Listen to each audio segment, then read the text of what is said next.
Hi friends, তো তোমরা ঝড়ের পরে কে কেমন আছো একটু কমেন্ট করে জানাবে। আর দেখো আমি ছাতা মাথায় কোথায় যাচ্ছি বলো তো, কোথায় যাচ্ছি? ঝড় তো শেষ, তাহলে ঝড়ের শেষে কোথায় যাওয়া উচিত আমাদের?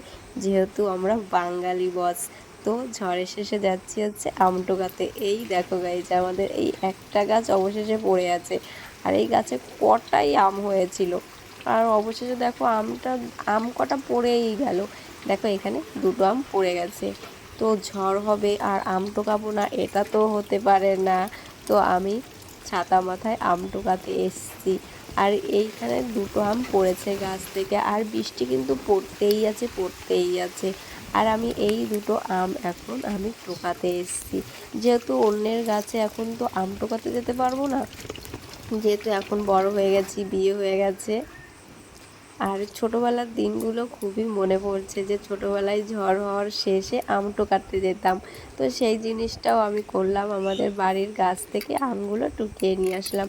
তো তোমাদের কার ছোটোবেলার কথা এই জিনিসটা দেখে মনে পড়ছে, তোমরা কিন্তু কমেন্টে জানাবে। আর যাদের ঝড়ে ক্ষতি হয়েছে তাদের জন্য আমি দুঃখিত। তো সবাই ভালো থেকো।